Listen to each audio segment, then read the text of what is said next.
मैं पूछना चाहती हूं वारिस पठान जी, कर्नाटक में तो आपको भी नोटा से कम वोट मिले, सारे वोट चले गए कांग्रेस की झोली में।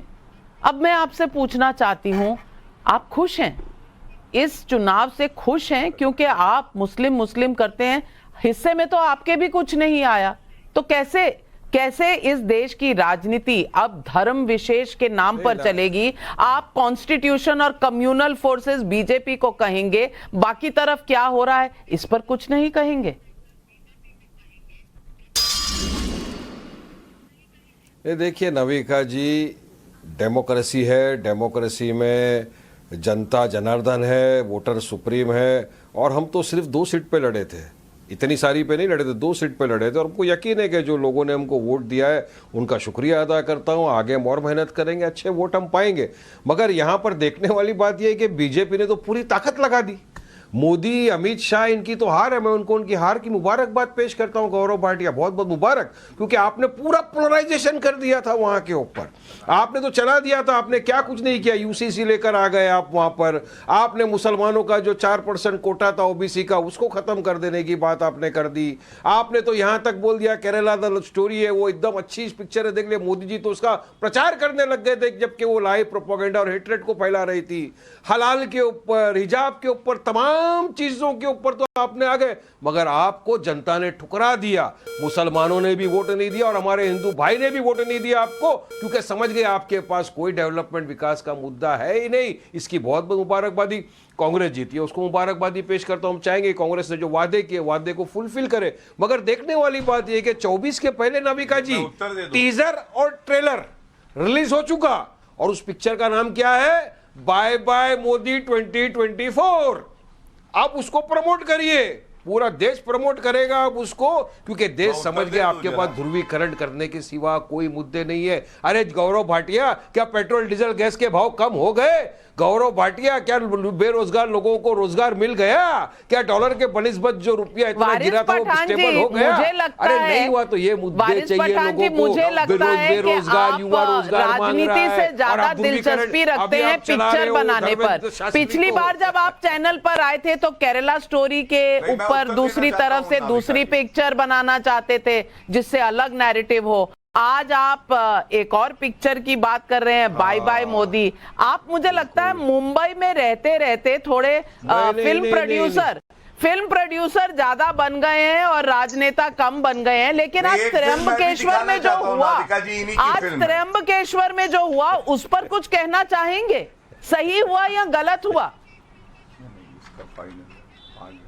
ध्रुवी, देखिए मैं तो एक चीज बताता हूं नाविका जी, आप मेरे साथ इतने सालों से डिबेट कर रहे हैं। मैं हमेशा से हर किस्म की वायलेंस का खंडन करता था, करता रहूंगा। वायलेंस तो होना नहीं चाहिए, मगर सरकार जो है, राज्य सरकार की जवाबदारी बनती है कि इस तरह की घटनाओं को रोके, मगर सरकार प्रोत्साहित कर रही है। आप देखिए महाराष्ट्र के अंदर पिछले कितने महीनों से मैं बोल रहा हूं कि कुछ नफरती चिंटू हिंदुत्व के आ गए हैं महाराष्ट्र में और फैलाते जा रहे हैं नफरत की आंधी। चवन के जैसे, राजा सिंह जैसे लोग आकर उनके खिलाफ लेकिन हर मुद्दे पर बोलने वाले ओवैसी साहब, बैरिस्टर साहब आज चुप हैं, आवाज सुनाई नहीं दी उनकी। आज बिल्कुल चुप है गौरव भाटिया जी, ओवैसी साहब का कोई बयान नहीं आया। चुप नहीं है, पार्टी के प्रवक्ता बोल रहे हैं। हम तो वायलेंस के खिलाफ बोल ही रहे ना। जो भी है पुलिस प्रशासन है, प्रशासन का फेलियर है, प्रशासन इंक्वायरी करेगा, इन्वेस्टिगेशन करेगा, और जो भी उसके अंदर है उसके खिलाफ कार्रवाई होगी। चलिए बोलिए गौरव भाटिया। हो गई बात। जब गोरखनाथ के बाहर हुआ था तब तो आप ये नहीं कह रहे थे कि एक्शन होगा और एक्शन सपोर्ट होना चाहिए, तब तो कुछ और कह रहे थे। अब आप कह रहे हैं एक्शन होगा। ये तस्वीरें देखिए, ये तस्वीरें। क्या बोल रहा था मैं, बताइए मुझे। नहीं बताइए, आपको याद नहीं है? आजकल आप भूल जाते हैं, लेकिन गौरव भाटिया जी आपको याद कराएंगे। कायदे कानून का पालन सबको करना है। गौरव भाटिया जी, चलिए, मैं 3 साल का था जब जो घटना हुई थी, आज तक याद है नविका जी। इतनी पावरफुल मेमोरी है मेरी। सुनिए, अभी वारिस मेरे साथी हैं और ये वकील भी है नाविका जी। ये मैं आपको बता रहा हूं, जैसे बैरिस्टर ओवैसी है, वो बैरिस्टर ओवैसी नाम में लिखते हैं लेकिन है शरियस्टर ओवैसी। वो केवल कुरान की बात करते हैं, उनको संविधान से कोई मतलब नहीं है। एक वकील, एक अधिवक्ता राष्ट्रीय चैनल पे बैठ के ये आरोप लगाता है कि भाजपा ने सांप्रदायिकता फैलाई। क्यों? क्योंकि यूनिफॉर्म सिविल कोड की बात करी। वारिस भैया, वो किताब जिस पे समोसे रख के खाते हो, ऐसा मत करो। वो संविधान है, वो हमारी आत्मा है। उसमें अनुच्छेद 44 है। अनुच्छेद 44 कहता है यूनिफॉर्म सिविल कोड आएगा। तो संवैधानिक क्या है? यूनिफॉर्म सिविल कोड की बात करके लागू करना। दूसरी बात, नफरती चिंटू कौन है? नफरती चिंटू नाविका जी वो है जिसको कर्नाटका में 7090 वोट मिले। सुन लीजिए, 7090 वोट।